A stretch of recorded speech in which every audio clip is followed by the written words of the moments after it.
Hola, ¿qué tal amigos? ¿Cómo están? Bienvenidos a La Hora PAF, soy Mauricio Reina y les agradezco mucho que estén con nosotros para hablar y profundizar sobre temas de carácter administrativo. Agradezco a la Dirección General de Casa Creaciones y de la revista PAF y obviamente a todos ustedes que están presentes para conocer y profundizar un poco más sobre la importancia de los comprobantes fiscales digitales en las facultades de comprobación. ¿Y por qué es tan relevante? Hemos conocido diversos criterios que se han publicado recientemente en los portales electrónicos de la autoridad hacendaria, en temas de las mismas redes sociales que nos llaman mucho la atención y que provienen precisamente de algunos criterios jurisdiccionales publicados en la revista del Tribunal Federal de Justicia Administrativa. Me preocupa grandemente que el fondo y la forma relacionada con los comprobantes fiscales esté ahora como renovándose con ideas que ya quedaron en el pasado, debidamente comprometidas en la aplicación de los jueces, de los magistrados o incluso de los jueces de distrito a nivel federal. Esta relación entre los contribuyentes y la autoridad hacendaria se ha ido desgastando mucho, y lo digo porque hay fallas en las plataformas, hay fallas en el portal mismo y en los aplicativos para que el contribuyente simplemente cumpla con los gastos públicos. Hablar de las facultades de comprobación es saber a grosso modo que ustedes entienden muy bien sobre las visitas domiciliarias o las revisiones de gabinete. Sabemos que propiamente esto deriva del artículo 42 del Código Fiscal de la Federación, y en este día lo vamos a relacionar con el artículo 29 y también con el artículo 29A de nuestro Código Tributario. ¿Cuál es el origen de esta comprobación? ¿Cuál es esta relación? Bueno, sabemos que el artículo 42, fracción 2 y 3 habla de las facultades que les acabo de mencionar, y aquí se entiende que la autoridad tiene facultades para revisar a los contribuyentes sobre ciertos impuestos durante cierto ejercicio fiscal o un periodo de un ejercicio fiscal sujeto a comprobación, hablando sobre el cumplimiento de las obligaciones fiscales o alguna omisión que conlleve. Sabemos perfectamente que la autoridad va directamente contra la determinación y la cuantificación de una diferencia que lleve a la determinante de un crédito fiscal. Los sujetos pasivos de la relación tributaria, sean personas físicas o morales, una vez que la autoridad tocó la puerta y le pide cierta información que es parte de la contabilidad y otra información que igual puede ser que no tenga facultades, pero lo hace, se atreve, va a conllevar a una diferencia y una cantidad líquida exigible. Pero esta información que la autoridad pide va relacionada en algunos casos con el uso de las facultades de comprobación que les acabo de mencionar, cuando el contribuyente no entera el impuesto en tiempo, cuando no corrige la situación fiscal o cuando las operaciones amparadas en los comprobantes se consideran simulados para efectos fiscales. Qué interesante es saber que para efectos de simulación hay una gran confusión por parte de los que interpretan la norma. La simulación realmente no está en el artículo 42, fracción segunda y tercera, porque solamente es una facultad para revisar. Y tampoco está en el artículo 69b, que más adelante vamos a ver por qué me preocupa el tema de la facultad de comprobación relacionada con los comprobantes fiscales. Vean nada más, la lógica es la posibilidad implícita que tiene la autoridad de que lo que dice el contribuyente en sus declaraciones corresponda a la realidad cuando se ubica en una situación jurídica de hecho respecto a los efectos que le dio a un comprobante fiscal digital por internet. Esto lo podemos encontrar con las palabras que les acabo de mencionar, y por favor a todos mis amigos, ustedes que están viendo este video pueden retransmitirlo, pueden compartirlo, díganme sus comentarios para que por favor les vayamos respondiendo conforme a ese transcurso de este evento. La jurisprudencia que les menciono es la 8-J-1AS-87 y fue emitido por la primera sección de la Sala Superior del Tribunal Federal de Justicia Administrativa. Les voy a decir el rubro. El rubro es facultades de comprobación de la autoridad fiscal. A través de estas se puede determinar la inexistencia de operaciones exclusivamente para efectos fiscales. Ese es el primer punto que debemos de entender. ¿Por qué no hay una explicación concreta y lo tenemos que entender en un criterio jurisprudencial donde la autoridad tiene la carta abierta para poder fiscalizar a un contribuyente, pero en dos aspectos? Número uno, para tocar la puerta e investigar las operaciones de los particulares respecto a su contabilidad y a los comprobantes fiscales, y a veces relacionándolo con cuestiones como las integraciones de los registros, como pruebas adicionales. Se atreve la autoridad ahora en visitas domiciliarias a elaborar un cuestionario o incluso las pruebas globales de bancos pidiendo estados de cuentas bancarios y ver la transferencia de los recursos económicos de los particulares. Bueno, esto es una parte. La otra es la del artículo 69b, que habla precisamente sobre otra facultad de la autoridad hacendaria de presumir que las operaciones amparadas en un CFDI son inexistentes.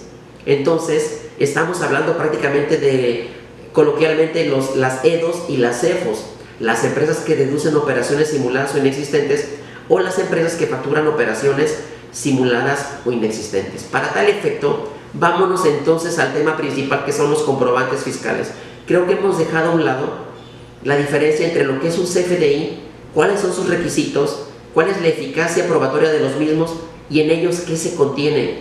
En definitiva, el CFDI no es la operación per se. El CFDI simplemente es un documento donde constan cuáles son las cantidades, cuál es la operación aritmética, cuál es el impuesto retenido, el impuesto trasladado o el monto total a enterar relacionado con la operación que realiza un contribuyente. Sencillamente es eso.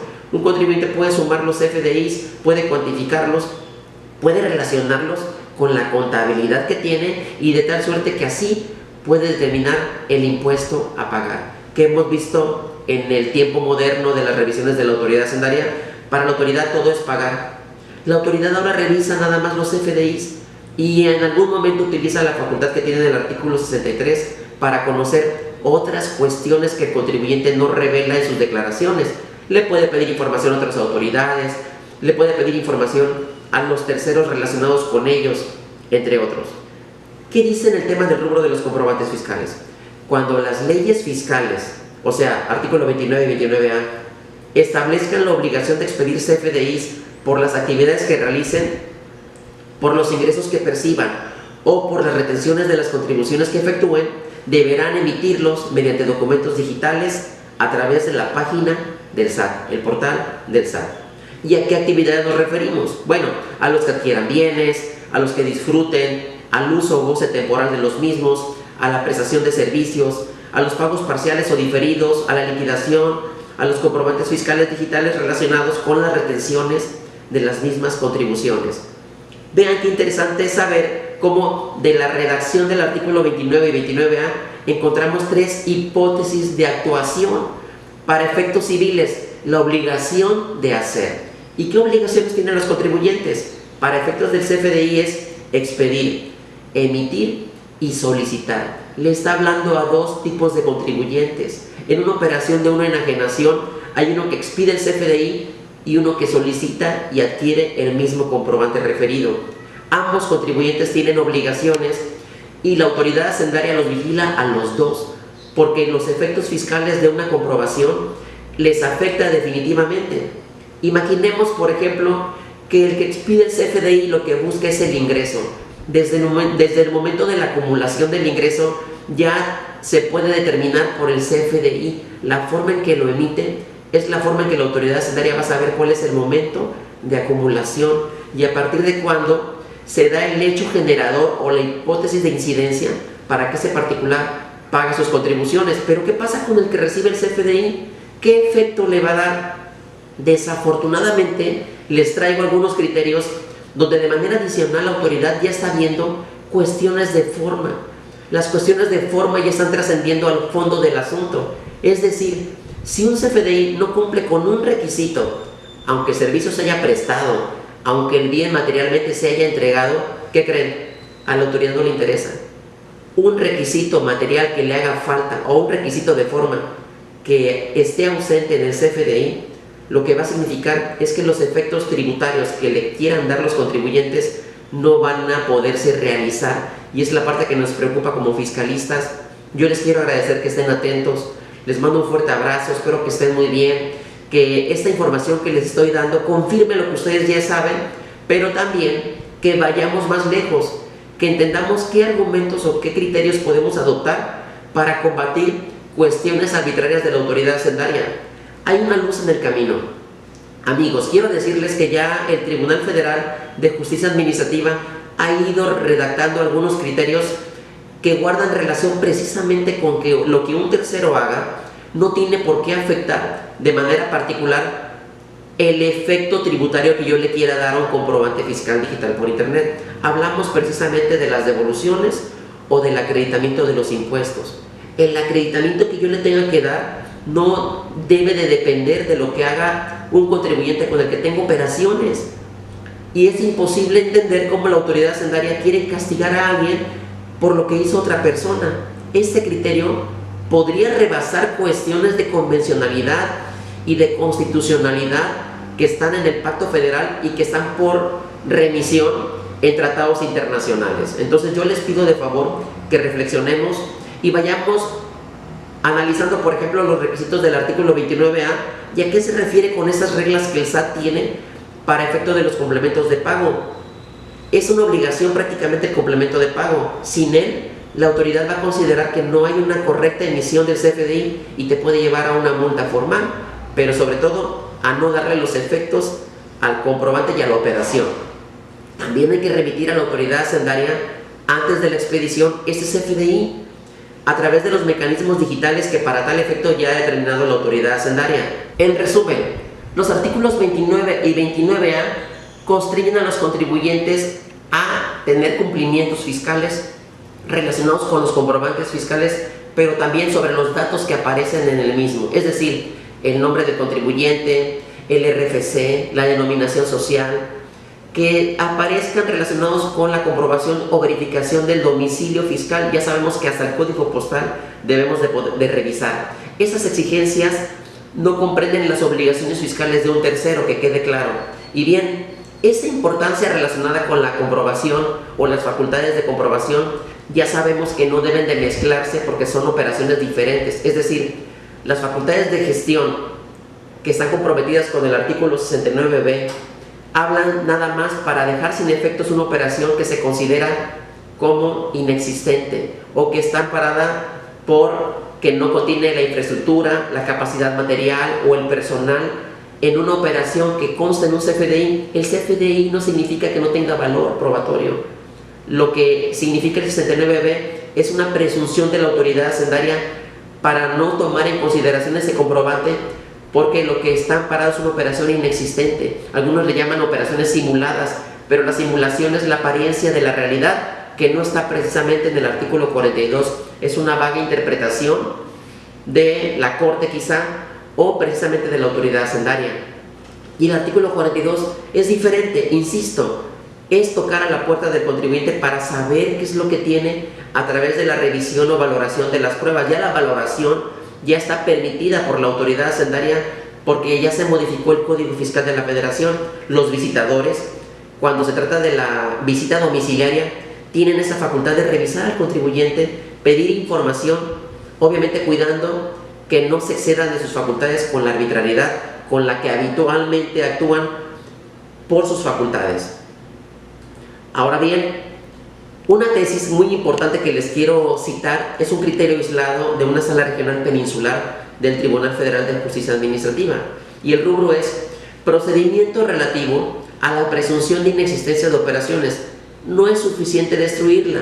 La exhibición de los comprobantes fiscales digitales y sus comprobantes de pago. Aquí habla mucho sobre que la existencia de las operaciones no se pueden demostrar nada más con un CFDI y con los estados de cuentas bancarios, porque esto para la autoridad no es suficiente para acreditar la materialidad. Ya sabemos que para un test de materialidad depende muchísimo de la calidad del contribuyente. Si eres constructor, bueno, entonces tu materialidad va a ser completamente diferente. La adquisición del cemento, de la varilla, la mano de obra, las estimaciones, los comprobantes, el lugar donde se lleva la operación, si tienes maquinaria a tu nombre, el arrendamiento, entre otras actividades que si las sabes materializar, no hay necesidad de solamente aportar una documentación como esta jurisprudencia, este criterio aislado nos está refiriendo. Es importante que tomen nota de esta distinción de los órganos jurisdiccionales para tales efectos. Ahora bien, ya estando en facultades de comprobación, lo que hemos visto en la teoría y en la práctica es lo siguiente. En temas de la eficacia de la comprobación, cuando no se emite el complemento de pago, Si los contribuyentes tienen el CFDI y demuestran haber realizado el pago como lo dice la disposición fiscal y el procedimiento del acreditamiento, aunque tengan los complementos de pago, la emisión es obligatoria para sus proveedores, ya que el derecho del acreditamiento no depende del cumplimiento de obligaciones de terceros. Vean nada más, el acreditamiento, si no cumple el CFDI con los requisitos, entonces no va a poder realizarse, pero eso no significa que la culpa de un tercero nos afecte a nosotros. Se los dije al inicio. Este tema va muy relacionado con el tema de las devoluciones de impuestos. Resulta que ahora las autoridades hacendarias están imponiendo criterios novedosos o requisitos adicionales o subjetivos para impedir o rechazar la devolución que en derecho procede porque el contribuyente ha cumplido a cabalidad con los requisitos. Ahora bien, hay un pronunciamiento jurisprudencial del Poder Judicial de la Federación que habla sobre el incumplimiento de obligaciones de terceros o proveedores y que este no debe de impactar en la tributación del contribuyente. ¿En dónde está? En diversas tesis de jurisprudencia. Les voy a decir una, la 1A CLV 1 diagonal 2014, por ejemplo, y en ellas están coincidiendo con un pleno jurisdiccional de la Sala Superior del Tribunal Federal de Justicia Administrativa, y el rubro es interesante. Miren, comprobantes fiscales digitales por internet, su eficacia cuando el contribuyente que los expidió no emite el complemento de pago. Esta tesis o esta jurisprudencia prácticamente nos da la razón en decir que la autoridad hacendaria se ha excedido en exigir cumplimiento de un contribuyente cuando deriva de cuestiones u omisiones de otro que no guardan relación. Tomemos nota de esto, por favor. También pasa mucho con las erogaciones estrictamente indispensables. Nos hemos cansado de explicar que la indispensabilidad del gasto no está definida ni por la ley ni por la Corte. Las jurisprudencias dan una explicación muy vaga para dar a entender que guarda relación con el objeto social, y que hemos visto que ahora tenemos un fraude a la ley, tenemos operaciones inexistentes, ahora está la revisión del 5A de que no hay razón de negocios como forma de Código Fiscal de la Federación. Entonces, ¿qué satisface la indispensabilidad del gasto para un contribuyente si la autoridad hacendaria no lo acepta? El requisito de procedencia de las deducciones debe ser estrictamente indispensable para los fines de la actividad de los contribuyentes. Esto va relacionado con lo que dice la ley de renta en el artículo 31 y está vinculado con el objeto social de una compañía, hablando de persona moral. ¿Y qué sucede con una compañía que tiene un objeto social muy amplio? Ya la autoridad hacendaria se ha dado cuenta y se enfoca muchísimo en las compañías multiobjeto, una empresa que se dedica al arrendamiento, que se dedica a la prestación de servicios, a la enajenación de productos. Para la autoridad hacendaria ya está enfocada con operaciones de las EDOs o las CEFOs. Mucho ojo y mucho cuidado con tomar decisiones de esta naturaleza. Vayamos viendo entonces que si es un derecho constitucional dedicarte libremente a lo que te acomode siendo lícito, pero la modalidad de la autoridad hacendaria para revisar está enfocada en un sinfín de actividades y de líneas. Ejemplo, 69B, que son operaciones simuladas o inexistentes. Hablamos de la transmisión indebida de las pérdidas fiscales. Ya les hablé de la razón de negocios. Está la simulación de operaciones y aparte la determinación de los ingresos presuntivos, y ataca a la responsabilidad de socios o accionistas conforme a las deudas o a la omisión de contribuciones de las personas morales para efectos de Código Fiscal de la Federación, claro está. En esa medida, yo les invito a que tomemos en consideración que no solo las erogaciones que corresponden a la actividad preponderante de los contribuyentes, sino a las que correspondan a la actividad lícita que pueda llevar a cabo una persona moral o física de acuerdo al objeto social. Estas relacionadas con el reporte de las ganancias y las contribuciones que podrían ser gravadas, exentas, objeto o no objeto, que involucran a los causantes de las contribuciones y en la intención de generarlos. El propósito, pues, de un contribuyente de generar un ingreso va relacionado con la indispensabilidad del gasto. Por tal motivo, el carácter estrictamente indispensable no depende de la forma en la cual se haya conceptualizado el comprobante que ampara la operación, y tenemos muchos ejemplos.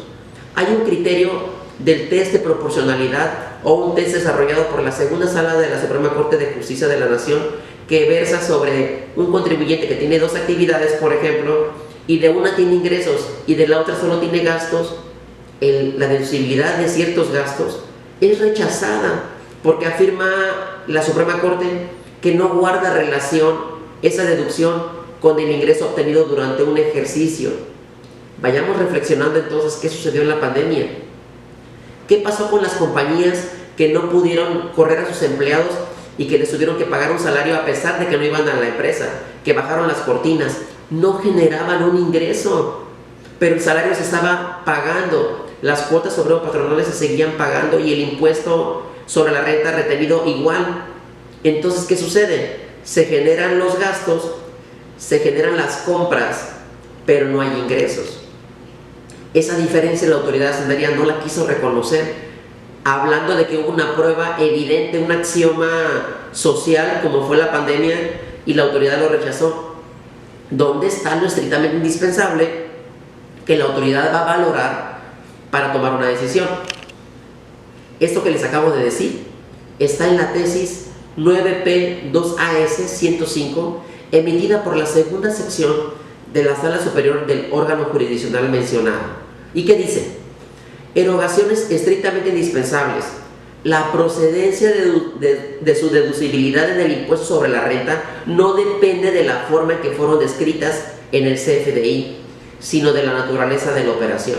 Estamos entonces en la expectativa de que los requisitos de forma y de fondo están inmersos en el comprobante. Debemos de conocer el comprobante no solamente como un medio para cumplir o como un medio para presentar un cálculo impositivo, ir más allá. ¿Qué requisitos tiene el comprobante fiscal? ¿Cómo se establece el comprobante, el complemento de pago? ¿Cuál es la clave? ¿Cuál es el concepto? A veces no tener el cuidado en el concepto del comprobante llama mucho la atención de la autoridad. Es importante pues que tomemos nota de esto porque va a trascender al fondo y la forma de los comprobantes fiscales. Y nada más para agregar algo, surgió una polémica enorme en redes sociales sobre una tesis, la número 8 CASR PA35, emitida por la Sala Regional del Pacífico del Tribunal Federal de Justicia Administrativa. Palabras más, palabras menos, habla sobre una empresa que parece que se dedica a la exportación de plata, de minerales o metales preciosos, y esta tesis está tratando asuntos de forma y de fondo para cumplir con los elementos de un comprobante fiscal digital por internet. Hablemos en el orden de cómo se redactó la tesis. En términos del artículo 29, fracción quinta del Código Fiscal de la Federación, los CFDIs tienen como requisito señalar la cantidad y la unidad de medida, la clase de bienes o mercancías, o bien la descripción del servicio del uso o goce que ampare, y el valor unitario consignado en número. Posteriormente, el artículo 40 del reglamento del Código Fiscal de la Federación establece que tratándose de la actualización o comercialización de bienes o mercancías, deberá detallarse la característica esencial como marca, modelo, número de serie y especificaciones técnicas o comerciales. ¡Qué interesante! Entonces, la sala concluye, después de esta exposición de dos supuestos, que si el servicio prestado consiste en la maquila de plata y se precisa la cantidad en gramos de las piezas trabajadas, esto permite colegir o entender que se trata simplemente de la confección de piezas de joyería y que por lo tanto, dada su naturaleza, no posee marca, modelo, número de serie ni especificaciones técnicas o comerciales. Esta tesis prácticamente está eliminando un requisito de forma y está versando sobre el fondo. ¡Qué atrevimiento tan grande! Y culmina, por lo tanto, no es necesario que se describan mayores especificaciones. La tesis del rubro es comprobantes fiscales, requisitos de los previsto en la fracción quinta del artículo 29 del Código Tributario, caso en que no resulta aplicable. ¿Cómo se compartió en redes sociales esta tesis? Porque la debemos utilizar para otros efectos. Podemos interpretar la norma en relación con los comprobantes fiscales y entender que no es estricta en algunos casos, que depende mucho de la operación de los particulares. En este caso hablamos de exportación de bienes o de mercancías, y que por su naturaleza no conllevaba a cumplir con el principal requisito de uno de los artículos del Código Fiscal de la Federación. Con esta conclusión llegamos a decirles que el que no se ha cuestionado el CFDI respecto a sus requisitos no significa que proceda de forma automática un acreditamiento o una devolución. La tarea principal de los contadores y de los abogados es comprender que alrededor de un comprobante fiscal digital hay una operación a la que se le va a dar efectos. Los efectos tributarios deben de ser cuidados con un control interno. La sugerencia que les doy el día de hoy es que entendamos que la autoridad hacendaria ya tiene un control absoluto con los medios electrónicos. Tiene en tiempo real la capacidad para, a través de su visor de CFDI, a través de las facultades de gestión, como por ejemplo las revisiones de vigilancia profunda, llamar al contribuyente y entregarle en una pantalla sus declaraciones, las diferencias, el pago de las contribuciones, algunas omisiones o incluso movimientos accionarios de la compañía. ¿Se dan cuenta? La autoridad te manda a llamar, tú entregas tu información y si no acudes, es un llamado o una invitación para que la autoridad inicie facultades de comprobación. El inicio o la entrada de una facultad de comprobación sobre un ejercicio fiscal, lo que va a acontecer es que se magnifique la operación del contribuyente con la autoridad hacendaria, y si la omisión detectada era un CFDI de una declaración mensual con una revisión de gabinete o una visita domiciliaria, se puede llevar a cabo una revisión mucho más grande de otros comprobantes que amparan ciertas operaciones que la autoridad no había detectado. Consulta a tu asesor, revisen las operaciones, mejoren el control interno, denle un efecto fiscal al CFDI diferente, analícenlo de manera diferente. Los tribunales en algún momento se equivocan, son criterios aislados, no son jurisprudencia. Veremos qué sucede con la Suprema Corte de Justicia cuando llegue un asunto por contradicción de tesis. Por lo pronto yo les agradezco mucho la oportunidad de estar con ustedes en esta emisión de la Hora PAF. Agradezco a todos los presentes. Estoy seguro que hay más temas relacionados con la comprobación fiscal de nuestro país respecto al fisco federal, pero por mi parte sería todo en este momento. Les agradezco mucho. Soy Mauricio Reina. Un saludo para Casia Creaciones y para la revista PAF. Un abrazo cordial. Muy buenas tardes.